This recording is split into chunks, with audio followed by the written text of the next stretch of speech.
자, 우리가 이제 예수님이 이 땅에 오셔서요. 그래서 어떤 일을 했는지에 대해서 지금까지 이렇게 쭉 왔습니다. 처음에 예수님이 어렸을 때의 모습도 등장하고요. 태어나서부터. 그런데 어느 순간 커서 딱 등장하는 장소가 뭐냐면 그 요한의 침례 장소, 이곳에 딱 등장해서 세례를 받으면서 침례를 받으면서 시작하는 것이 첫 장면으로 나오는 장면입니다. 신약 성경에. 그러면서 예수님의 활동이 쫙 가는데 기본적으로 6개월 후에 첫 유월절부터 시작해서 두 번째 유월절, 세 번째 유월절, 그리고 마지막 네 번째 유월절까지 유월절 총 4번을 거치는 게 예수님의 소위 공생애라는 거예요. 그래서 우리가 그 어릴 때 배웁니다. 예수님은 몇 년 동안의 공생애 활동을 하셨지? 3년 활동을 했거든요. 그 3년이 뭐냐면 여기 1년, 여기 2년, 그리고 여기까지 3년인 거죠. 정확하게 이야기하면 여기 6개월이 있으니까 3년 반 동안 활동을 하게 되는 겁니다. 그러면서 예수님이 있었던 주 무대는요. 크게 두 군데였어요. 어디입니까? 갈릴리 지역이랑 유대 지역인 거예요. 유대 지역에는 어디 있습니까? 예루살렘이 있죠. 거기만 들어가면 예수님을 환호하는 사람이 있어요? 없어요? 없어요. 다 죽이려고 하는 사람들밖에 없죠. 근데 예수님은 가난하고 헐벗고 굶주린 동네, 주로 어디입니까? 갈릴리 지역. 그렇죠? 요 지역과 이 지역 크게 나눠서 두 군데에서 사역을 하십니다. 그래서 여기에 있다가 일로 보통 왔다 갔다 하는 건데요. 첫 번째 예루살렘 유월절 때 예수님이 어디에 가시냐면 바로 유대 지역인 예루살렘에 갑니다. 그리고 어떻게 합니까? 여러분이 많이 봤던 장면이 장사의 소굴로 만들지 마라 그래갖고 장사상을 뒤엎어버리고 성전 정화를 하죠. 이게 예수님의 첫 해에 있었던 일이에요. 그런데 성경 좀 아는 사람들은 어떤 얘기를 하냐면 성전 정화가 2번이냐 1번이냐고 얘기하고 2번이면 언제 있었던 거냐 하는데 여러분 기억하셔야 될 게 뭐냐면 마지막에 예수님이 나귀 타고 입성하잖아요. 막 호산나 다윗의 자손이 호산나, 우리가 그 부분 때문에 나온 게 그 당신은 영광이 호산나 다윗, 그게 거기서 나온 찬양이잖아요. 네, 그래서 나귀 타고 입성하시고 그때 뭐 합니까? 성전 정화죠. 그러니까 이게 뭐냐면 이렇게 있고 나서 1년, 2년, 3년 만에 다시 성전 정화를 또 하는 거죠. 2번 있었던 거죠. 그런데 놀라운 건 뭐냐면 이렇게 3년이 흘렀는데 이 기간 동안에 바뀐 게 없었던 거죠. 달라진 게 없이 똑같이 성전은 장사치의 소굴이 돼 있었던 거예요. 자, 그리고 두 번째 유월절 때는 베다스테 업무에서 38년 된 중풍병자를 고치시고요. 그 다음 이제 세 번째 유월절 때는 베세다에서 오병이, 즉 이때는 예루살렘 안 가시고요. 초막절과 수전절 거쳐서 드디어 유월절에 나귀 타고 입성하는 거죠. 그래서 예수님 뭐라고 합니까? 주가 쓰시겠다 하라고 하면은 나귀를 그냥 데리고 올 거다. 예수님이 누군 줄 알고 주가 누군 줄 알고 합니까? 근데 정말 그렇게 되죠.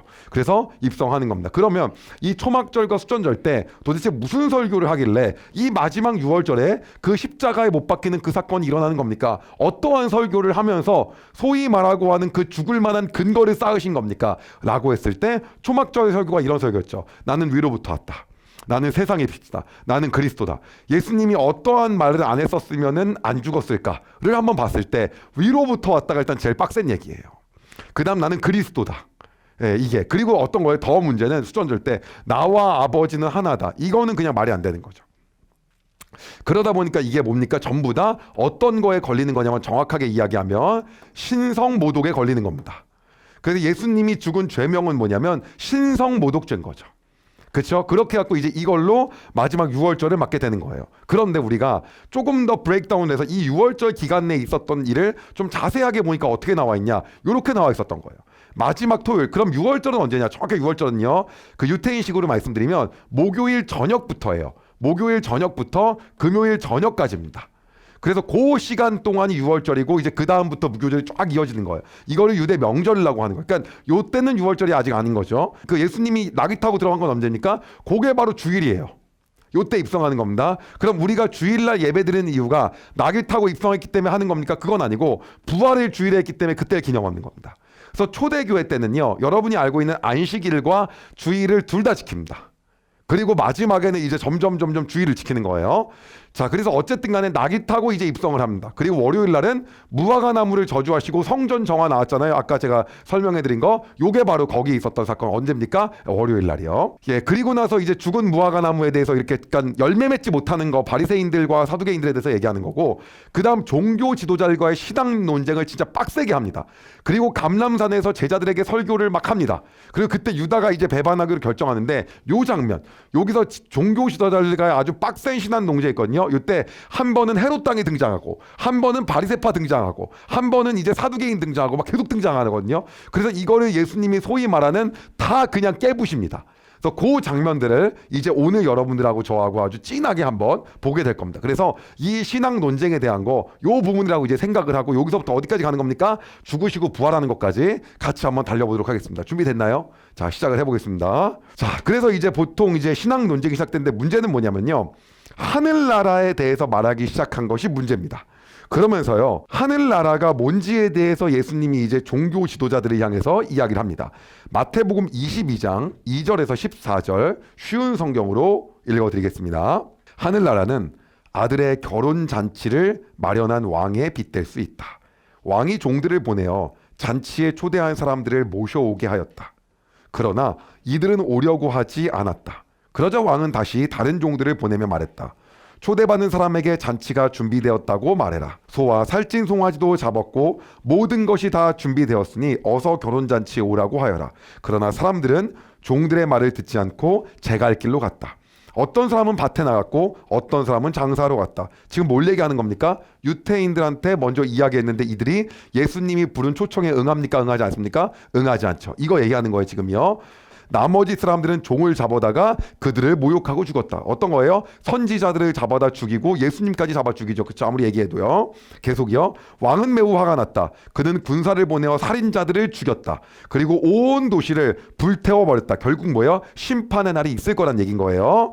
그리고 자기 종들에게 말했다. 결혼잔치가 준비되었으나 초대받은 사람들은 자격이 없다. 이미 걔네 끝났으니까 이제 니네가 해야 될 게 있는데 그게 뭐냐면 너희는 큰 길가에 가서 너희가 만나는 사람마다 결혼잔치에 초대하여라. 종들은 거리에 나가 만나는 사람들이 좋은 사람이건 나쁜 사람이건 가리지 않고 불러들였다. 그래서 결혼잔치 마당은 잔치 손님들로 가득 찼다. 왕이 그들을 보러 들어왔다가 결혼잔치 예복을 입지 않은 사람들을 보았다. 자, 어떤 겁니까? 예복을 입지 않았대요. 이제 그래서 뭐예요? 기회가 이방인들한테 갔는데 문제는 이방인들이 뭐를 입잖아요? 예복을요. 이건 뭘 얘기하는 겁니까? 예수님과의 관계를 얘기하는 거예요.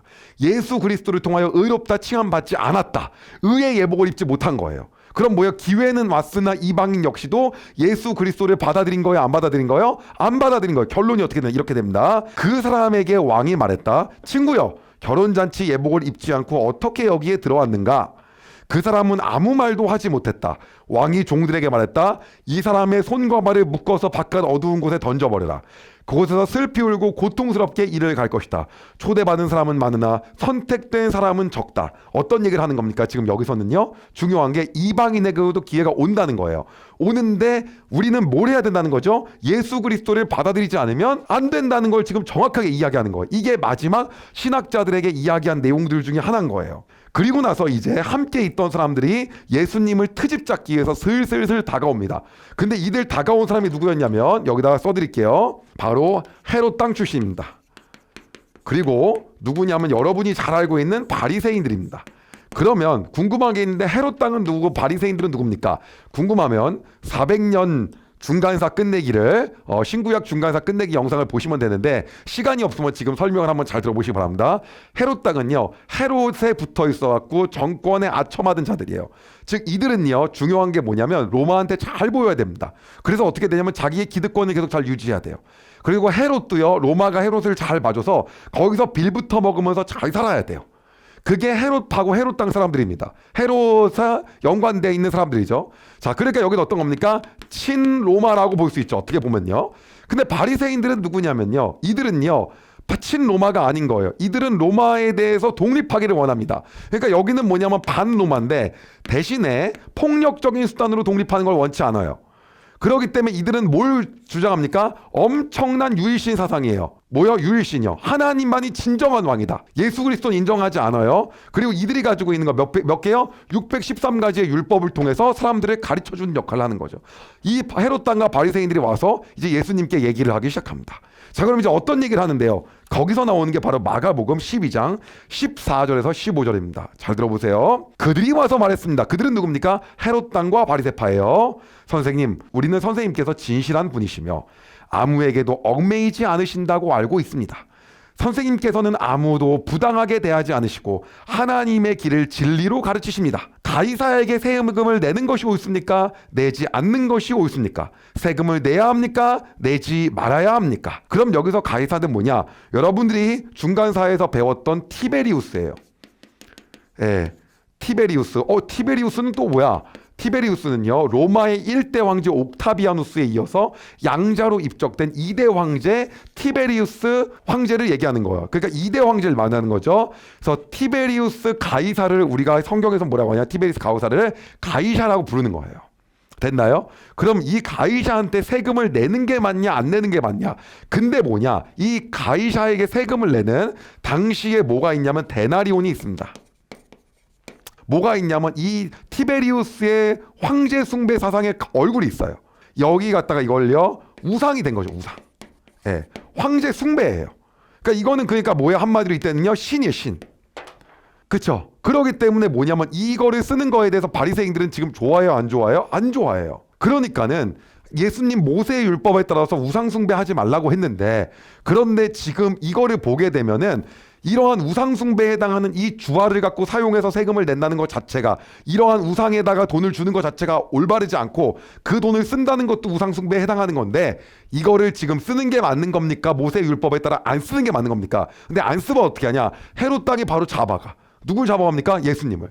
여긴 친로마거든요. 로마의 사상을 잘 갖고 가야 되거든. 그리고 지금 법을 어기는 거야. 지금 법은 어떤 건데요? 세금을 내야 되니까. 근데 안 낸다고 하면 어떤 겁니까? 멋있죠?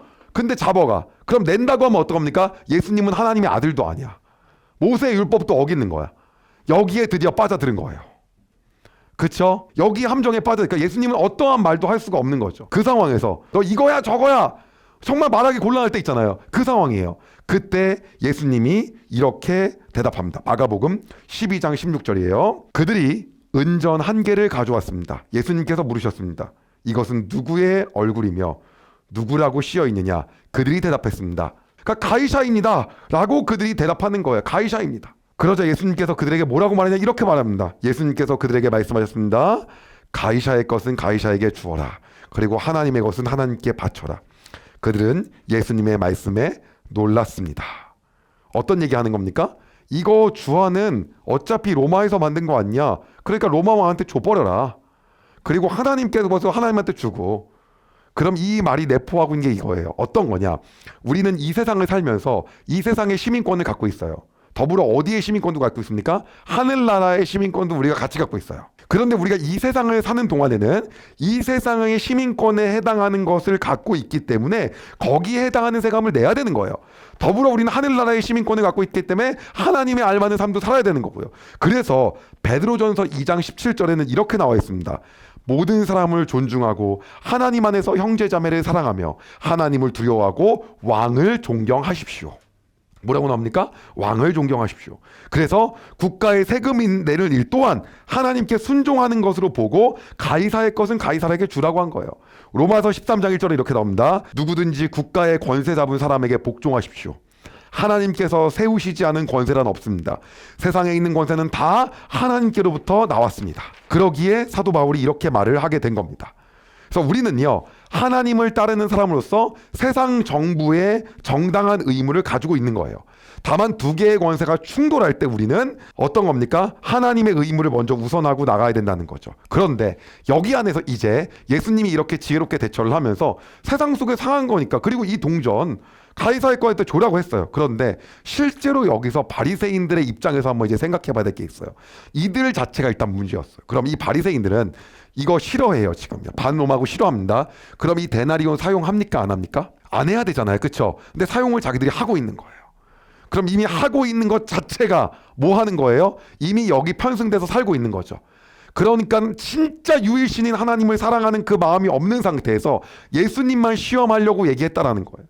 그러면 얘네가 여기서 지금 어떻게 해요? 가이사의 것은 가이사에게 주어라고 한다면 바리새인한테 사실 이 말을 한 거예요. 어떤 얘기를 한 거냐면 실제 말은 너네도 그 동전 쓰지 마. 쓰지 말고 쓰지 않는 선으로 한번 살아봐봐. 바리새인들이 그렇게 할 수 있어요? 없어요?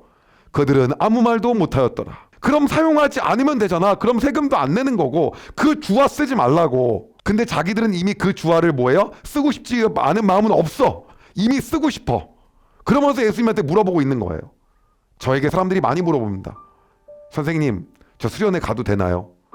이번 주 선생님이 내준 숙제가 이만큼인데요. 그 말은 뭡니까? 숙제 안 하고 가도 되나요?잖아요. 제가 답그랬습니다. 숙제를 다 하고 갔으면 좋겠다. 숙제를 다 한다면 수련회를 못 갈 거다. 그러니까 밤을 새서 숙제를 하면 좋겠다. 그 후에 답이 없었더라. 사람들은요, 자기가 결정해 놓은 그 답을 가지고 나서 물어봐요. 목사님 이거 해도 괜찮아요? 전도사님 이거 어때요? 뭐예요? 교회에 못할 이유가 생길 때 안 가는 걸 정해놓고 물어봐요. 이것 때문에 저것 때문에 그러니까 나는 안 가도 되는 사유가 되죠? 바리새파 사람들도 뭐예요? 이미 정해놓고 물어봐요. 어떻게 정해놓고 물어봅니까? 자기들은 이미 뭐예요? 이 돈은 나는 쓸 건데, 안 쓸 마음은 없는데 계속 쓸 건데 네가 보기엔 어때? 숙제를 안 할 마음을 갖고 이미 물어봐요. 교회를 이미 안 갈 마음을 갖고 이번에 이런 일인데 이것 때문에 안 가도 괜찮나요? 전 정확하게 말하겠습니다. 예, 여러분 교회 목사님들 어떻게 말하는지 모르겠지만 안 됩니다. 이런 얘기하는 거예요. 아, 제가 직장에서 일이 많아갖고 얘기하는 거예요. 밤새서 직장 일 다 하시고 교회도 가세요. 그럼 제가 너무 손해보는 게 아닌가요? 예수님 믿는 길 좁은 길을 하면서요. 근데 그 말로 제가 메일을 이렇게 보내드리잖아요. 그럼 그 다음엔 답이 안 옵니다. 네, 그리고 몇 분은 좀 안티가 돼 있기도 합니다. 여러분, 근데 오늘 정확하게 기억하시기 바랍니다. 이미 내가 원하는 것을 다 갖고 있는 채로 하는 질문은요, 예수님 보시기에 올바른 질문이 아닙니다.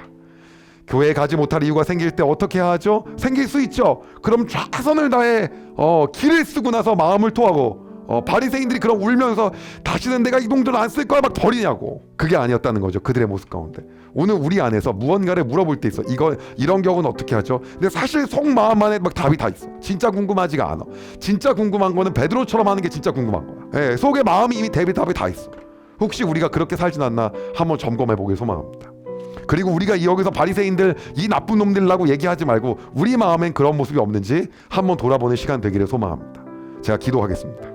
하나님, 우리는 우리가 하는 모든 질문 안에 이미 내가 원하는 것을 다 가진 채로, 내가 가지고 있는 사상과 관념과 전통과 생각은 바뀌지 않은 채로, 그러나 내가 이것을 그냥 하는 것이 그래도 괜찮지 않냐라는 것을 합리화하기 위해서 우리가 예수님께 나아가며 질문할 때가 있지 않나 다시 한번 돌아봅니다. 바리새인들은 하나님께 나아가면서 하나님을 사랑한다고 했지만 실제 그들의 모습은 그렇지 않았습니다.